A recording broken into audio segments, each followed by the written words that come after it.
আসসালামু আলাইকুম ওয়া রাহমাতুল্লাহ। আলহামদুলিল্লাহ, আলহামদুলিল্লাহি রাব্বিল আলামিন ওয়াল আকিবাতু লিল মুত্তাকিন ওয়াসসালাতু ওয়াসসালামু আলা রাসূলিহিল কারীম ওয়া আলা আলিহি ওয়া আসহাবিহি আজমাইন, আম্মা বা'দ। আউযু বিল্লাহি মিনাশ শাইতানির রাজীম। বিসমিল্লাহির রহমানির রহিম। ওয়া ইযা ক্বিলা লাহুম লা তুফসিদু ফিল আরদ ক্বালু ইন্নামা নাহনু মুসলিহুন আলা ইন্নাহুম হুমুল মুফসিদুন ওয়ালাকিন লা ইয়াশউরুন। সম্মানিত দর্শক ও শ্রোতা, আমাদের আজকের আলোচনার বিষয়বস্তু হচ্ছে হাসিনার সঙ্গে এস আলমের গোপন বৈঠক কী বার্তা বহন করে। ইতিমধ্যে আপনারা অবগত আছেন, এস আলম গ্রুপের চেয়ারম্যান সাইফুল ইসলাম মাসুদের সাথে ফ্যাসিস্ট হাসিনা দিল্লিতে গোপন বৈঠক করেছে, যেখানে ফ্যাসিস্ট হাসিনাকে ফেরানোর জন্য এস আলম গ্রুপের চেয়ারম্যান সাইফুল আলম মাসুদ ২৫০০ কোটি টাকা দিয়েছে এবং ২০০০ কোটি টাকা দেওয়ার জন্য প্রতিশ্রুতিবদ্ধ হয়েছে। আপনারা জানেন, গত বছরের ৫ই আগস্ট ছাত্র আন্দোলনের মুখে ফ্যাসিস্ট হাসিনাকে পালাতে বাধ্য করা হয়, সে দেশ ছেড়ে পালিয়ে যায়।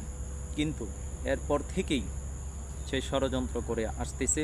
যেমনটি আমরা পূর্বেই আপনাদেরকে বলেছিলাম যে শেখ হাসিনা ক্ষমতায় থাকবে না, সে ভারতে গিয়ে আশ্রয় নেবে এবং সেখানে বসে থেকে সে ষড়যন্ত্র করতে থাকবে। আজকে আমরা দেখছি যে দীর্ঘ ১ বছর ধরে কীভাবে সে আবারও ফিরে আসতে পারে। ভারত সরকার এবং ফ্যাসিস্ট আওয়ামী লীগ এবং তার দোসররা একের পর এক ষড়যন্ত্র করতেছে। এমতো অবস্থায় আমরা আপনাদের সামনে আলোচনা করতে চাচ্ছি কী বার্তা বহন করে। মূলত এই ঘটনাটি কী বার্তা বহন করে, কী বার্তা দিচ্ছে জামানা সম্পর্কে মানুষ না জানার কারণে এটি যে মূলত গাজওয়াতুল হিন্দ এবং গাজওয়াতুল হিন্দের চূড়ান্ত গণহত্যার দিকে যাচ্ছে বা যাবে, সেটি অনেকেই উপলব্ধি করতে পারতেছে না। অনেকে এটিকে একটি রাজনৈতিক ইস্যু হিসেবেই মনে করতেছে, কিন্তু আসলে সেটি যে রাজনৈতিক কোনো ইস্যু নয়, বরঞ্চ হাদিসে বর্ণিত গাজওয়াতুল হিন্দ এবং গাজওয়াতুল হিন্দের প্রেক্ষাপট এবং গাজওয়াতুল হিন্দের চূড়ান্ত মুহূর্তের দিকে নিয়ে যাচ্ছে। সেটি অনেকেই ইলম না থাকার কারণে, শেষ জামানার ফিতনা সংক্রান্ত হাদিসের বিষয়ে জ্ঞান না রাখার কারণে অনেকে সেটি বুঝতে পারতেছে না, উপলব্ধি করতে পারতেছে না। তা আপনাদের সামনে আমরা ক্লিয়ার করতে চাই, বিশ্ববাসী বিশেষ করে বাংলা ভাষাভাষী মুসলিম ভাই এবং বোনদের উদ্দেশ্যে এবং খাস করে ভারতীয় উপমহাদেশের মুসলমানদের উদ্দেশ্যে আমরা ক্লিয়ার করতে চাই যে সামনেই এটি চূড়ান্ত গাজওয়াতুল হিন্দের গণহত্যার দিকে নিয়ে যাবে। আপনারা ইতিমধ্যে জানেন, দেশকে অস্থিতিশীল করার জন্য আপনার ২৫০০ কোটি টাকা সাইফুল ইসলাম মাসুদ শেখ হাসিনাকে দিয়েছে। জাহাঙ্গীর কবির নানক,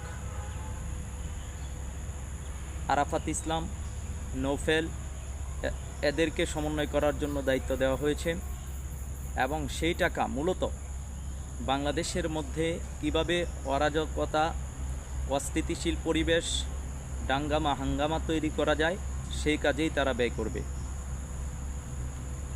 আর এরা রাজনৈতিক স্বার্থকে হাসিল করার জন্যই মূলত এটি করবে। কিন্তু এটি যে চূড়ান্ত গাজওয়াতুল হিন্দের দিকে নিয়ে যাচ্ছে, গাজওয়াতুল হিন্দের চূড়ান্ত রূপ বাস্তবায়ন করবে, সেটি অনেকেই ফিতনা সম্পর্কে না জানার কারণে সেটি করতেছে এবং করতে পারে।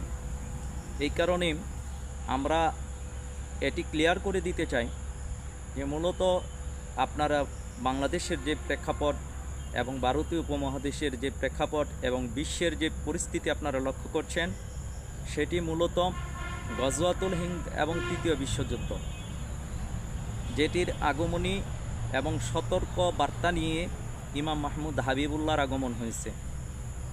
ইমাম মাহমুদ হাবিবুল্লাহকে আল্লাহ তাআলা মুজাদ্দিদ হিসেবে প্রেরণ করেছেন সামনের যে তৃতীয় বিশ্বযুদ্ধ এবং ভারতীয় উপমহাদেশে যে গাজওয়াতুল হিন্দের যুদ্ধ, সেটি থেকে সতর্ক করার জন্য।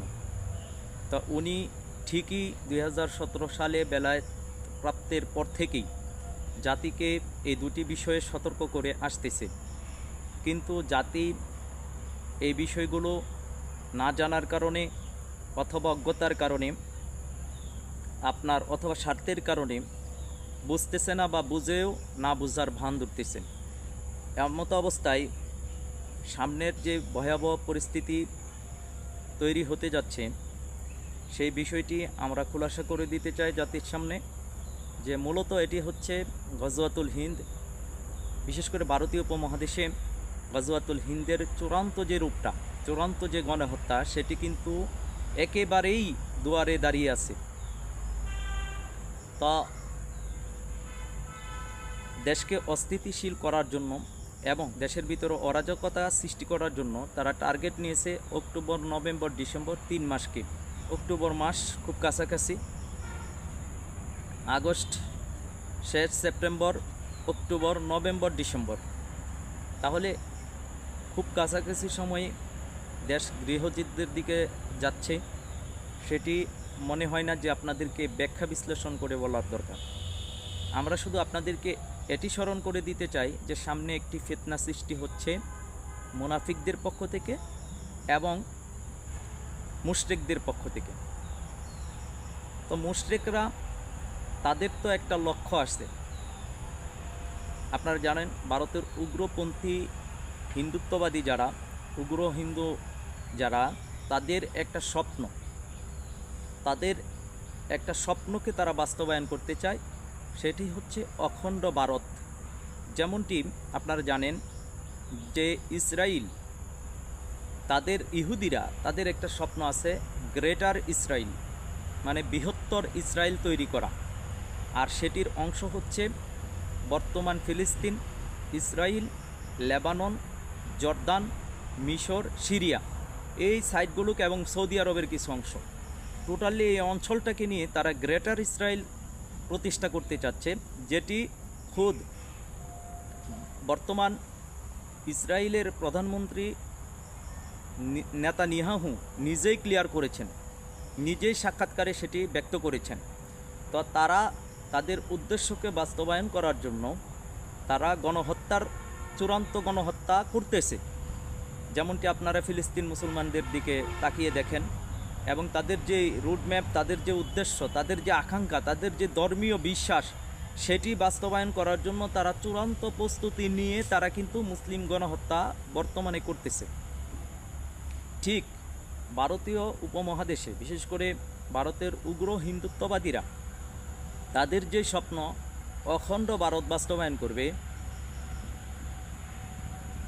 আর অখণ্ড ভারত বাস্তবায়ন করার জন্য তাদের টার্গেট হচ্ছে বাংলাদেশ, পাকিস্তান, নেপাল, ভুটান, শ্রীলঙ্কা, আফগানিস্তান এবং ফুল ইন্ডিয়া নিয়ে তারা অখণ্ড ভারত বাস্তবায়ন করবে। আর তাদের উদ্দেশ্য বাস্তবায়ন করার জন্য তারা মুসলিমদেরকে ব্যবহার করতেছে। কোন মুসলিম? যারা ক্ষমতালোভী, স্বার্থলোভী, ক্ষমতার জন্য, নিজের স্বার্থের জন্য যারা নিজের ধর্মকর্মের কোনো হিসাব করে না, নিজের আখিরাত নষ্ট হয়ে যাক সেটি তাদের কোনো চিন্তা নেই, তাদের দুনিয়ার দরকার। আর মুনাফিকরা এমনটিই করে, তারা কেবলমাত্র ক্ষমতার জন্য, স্বার্থের জন্য তারা অন্ধ হয়ে যায়। যেমনটি আমরা বর্তমানে বাংলাদেশে লক্ষ্য করছি যে তারা স্বার্থের জন্য, এক শ্রেণীর মানুষ আছে যে তারা অন্ধ হয়ে গেছে, তাদের বিবেক বহির্ভূত কাজ করতেছে, এমন নিকৃষ্ট কাজ করতেছে, চাঁদা উত্তোলনের ক্ষেত্রে থেকে শুরু করে, টেন্ডারবাজি থেকে শুরু করে এমন কোনো গহিত কাজ নেই যে তারা করতেছে না। এমনকি আপনারা জানেন যে বিএনপির মহাসচিব সরাসরি কিন্তু শুধুমাত্র ক্ষমতা পাওয়ার জন্য এবং ভারতকে খুশি করার জন্য সে কিন্তু বলছে যে আমরা শরিয়া আইনে বিশ্বাস করি না। স্পষ্ট, আপনার এটা স্পষ্ট কুফরি বাক্য এবং মুরতাদ হয়ে গেছে। কারণ সরাসরি যদি কেউ বলে আমি শরিয়া বিশ্বাস করি না, তাহলে সে তো আর মুসলিমই থাকতে পারে না। শরিয়া আইন বিশ্বাস করবেন না, আল্লাহ তাআলা যা দিয়েছেন যদি কেউ বলে আমি সেটা বিশ্বাস করি না, তাহলে তাও সে মুসলিমই থাকে না। যে কোনো আলেমকে আপনারা জিজ্ঞেস করবেন, দেখবেন তারা বলবে, যারা বলবে যে আমি শরীয়তকে পছন্দ করি না, এবং কোরআন সুন্নাহকে পছন্দ করি না, ঈমান ভঙ্গের কারণের মধ্যে এটি পড়ে। ঈমান ভঙ্গের 10টি কারণের মধ্যে একটি অন্যতম কারণ হচ্ছে যদি কেউ শরীয়তকে, কোরআন সুন্নাহকে, আল্লাহকে, আল্লাহ রসুলকে তুচ্ছ তাচ্ছিল্য করে, ব্যঙ্গাত্মক করে, তবুও তার ঈমান চলে যায়। আর যদি কোরআন সুন্নাহর চাইতে বা শরীয়তের যে বিধান রয়েছে, শরিয়া আইনের চাইতে অন্য কোনো আইনকে যদি সে যুগোপযোগী মনে করে এবং বাস্তবসম্মত মনে করে, ইনসাফ ভিত্তিক মনে করে, কোরআন সুন্নাহর চাইতে, শরিয়া আইনের চাইতে দুনিয়ার যে কোনো আইনকে যদি কেউ বেশি অগ্রাধিকার দেয়, তাহলে ঈমানভঙ্গ হয়ে যায়। তো অগ্রাধিকার তো দিলই না, বরঞ্চ সে সরাসরি বলল আমরা শরিয়া আইনে বিশ্বাস করি না। প্রকাশ্যেই তাকে মুসলিম হওয়া লাগবে, প্রকাশ্যে ঘোষণা দিয়ে। যদি না করে তাহলে তাকে আপনার ঈমানভঙ্গের কারণে সেটি কুফরি হয়ে গেছে, তার ঈমান চলে গেছে, সেটি কিন্তু সুস্পষ্ট। আপনারা যে কোনো আলেমের কাছ থেকে এই মাসলাটা জেনে নেবেন। তা আমি যেটা বলতে চাচ্ছিলাম যে এই মুনাফিকরা কিন্তু ক্ষমতার জন্য, কেবলমাত্র স্বার্থের জন্য তারা তাদের ঈমান আকীদাকে বিক্রি করে দেয়। যেমনটি আপনারা জানেন ইয়াজিদের সময় ইবনে সাদ, তার বাবা কিন্তু আশারে মুবাশশারার একজন ছিলেন। তাহলে এই ইবনে সাদ কিন্তু ক্ষমতার জন্য ইয়াজিদ বাহিনীর কাছে বিক্রি হয়ে গিয়েছিল। ঠিক তেমনইভাবে যুগে যুগে কালে কালে মুসলমানদের মধ্যে এক শ্রেণী ছিল, এক শ্রেণী আছে এবং কিয়ামত পর্যন্ত থাকবে, যারা কেবলমাত্র স্বার্থের জন্য, ক্ষমতার জন্য তারা মুনাফিকি করে। মুখে মুখে মধুর কথা বললেও তাদের অন্তর হচ্ছে ক্ষমতালোভী, তারা ক্ষমতা বা স্বার্থলোভী। ঠিক আমরা বলতে চাই যে সামনের যেই ভয়ঙ্কর ফিতনা আসতেছে, সেটি এক শ্রেণীর অজ্ঞ, জাহাল, ক্ষমতালোভী, স্বার্থলোভী মানুষগুলো না জানার কারণে হোক বা স্বার্থের কারণে হোক, তারা কিন্তু ভারতের পক্ষ অবলম্বন করবে। মুশরিকদের যেই চিন্তা, মুশরিকদের যেই অখণ্ড ভারত বাস্তবায়নের যে ফিকির, সেই ফিকিরকে তারা বাস্তবায়ন করবে। তাদেরকে ভারত কেবলমাত্র ব্যবহার করবে, দিন শেষে তাদেরকে ছুঁড়ে ফেলে দিবে এবং তাদেরকে হত্যা করবে। এটি হচ্ছে সেটির বাস্তব যুক্তি। কি আপনি দেখেন, ভারত তখন সেটি বলবে যে যারা স্বার্থের জন্য নিজের ধর্মের সাথে গাদ্দারি করেছে, মুসলমানদের সাথে গাদ্দারি করেছে, দেশের সাথে গাদ্দারি করেছে, তারা যে আবারও চীনের সাথে মিলবে না, পাকিস্তানের সাথে মিলবে না, বা আবারও যে ভারতের সাথে গাদ্দারি করবে না, সেটির কি নিশ্চয়তা আছে? এই ইস্যুকে কেন্দ্র করে তারা কিন্তু এই নামদারি মুনাফিক মুসলমানদেরকে ব্যবহার করে তাদের কাজ যখন, স্বার্থ যখন হাসিল হয়ে যাবে, তখন তারা এই মুনাফিক মুসলমানদেরকেই শাস্তি দিবে, আর আল্লাহ তাআলা তাদের দ্বারাই তাদেরকে শাস্তি দিবেন। এটি হচ্ছে এই মুনাফিকদের আল্লাহ প্রদত্ত শাস্তি। তাদের উপর গণহত্যা চাপিয়ে দেওয়া হবে, তাদেরকে কচুকাটা করা হবে। তো এটি কিন্তু এই শেষ জামানাতে ঘটতে যাচ্ছে। এই বার্তাটাই কিন্তু আমরা আপনাদের সামনে ক্লিয়ার করতে চাই, যে সামনে আমরা যাতে অন্তত পক্ষে না জানার কারণে অথবা অজ্ঞতার কারণে বা লোভের কারণে, ক্ষমতার মোহের কারণে আমরা যাতে অন্ধ হয়ে না যাই, আমরা যাতে আমাদের দুনিয়া এবং আখিরাতকে ধ্বংস না করি, সেদিকে অবশ্যই সতর্ক থাকা লাগবে। দুনিয়া কয়েকদিনের, এই দুনিয়ার কিঞ্চিত স্বার্থে আখিরাতকে যাতে আমরা কেউ নষ্ট না করি। প্রত্যেকটা মুসলমান ভাই এবং বোনদেরকে আমি সতর্ক করতে চাই, নসিহা করতে চাই, অন্তত পক্ষে দুনিয়ার জন্য, কিঞ্চিত স্বার্থের জন্য নিজের আখিরাতকে বিকিয়ে দিবেন না, নিজের আখিরাতকে নষ্ট করবেন না। দুনিয়াতেও লাঞ্ছিত হবেন না, আখিরাতেও লাঞ্ছিত হবেন না। আল্লাহ সুবহানাহু ওয়া তাআলা সামনের যে ফিতনা তৈরি হবে, এটি নিশ্চিত, এটা হবেই, এটা ষড়যন্ত্র ঘটবেই, তারা ফিতনা তৈরি করবেই। মুশরিকরা এবং মুনাফিকরা এক ফিতনার সৃষ্টি করতেছে এবং এটা ভয়ঙ্কর রূপে সেই ফিতনা আপনারা দেখবেন। তা আমাদের কাজ হচ্ছে জাস্ট আমরা সতর্ক করব। সতর্ক করার পরে যারা সতর্ক হওয়ার মতন মন মানসিকতা রাখেন, যারা সত্য তালাশি, যারা সত্য উপলব্ধি করেন, যাদের অন্তত পক্ষে বিবেক রয়েছে, মরিচিকা পড়ে নাই বা বিবেক নষ্ট হয়ে যায় নাই, পৌঁছে যায় নাই, তাদের উদ্দেশ্যে আমরা বলবো, হুঁশে আসেন, নিজেই ধ্বংস হবেন না, নিজের পরিবারকেও ধ্বংস করবেন না, নিজের আখিরাতকেও নষ্ট করবেন না। আল্লাহ তাআলা আমাদেরকে বোঝার তৌফিক দান করুক। এবং সামনের যে আগত ফিতনা, যেই মুশরিকদের এবং মুনাফিকদের পক্ষ থেকে তৈরি হতে যাচ্ছে, আল্লাহ তাআলা আমাদেরকে এবং বিশ্বাসী মুসলমানদেরকে হেফাজত করুন।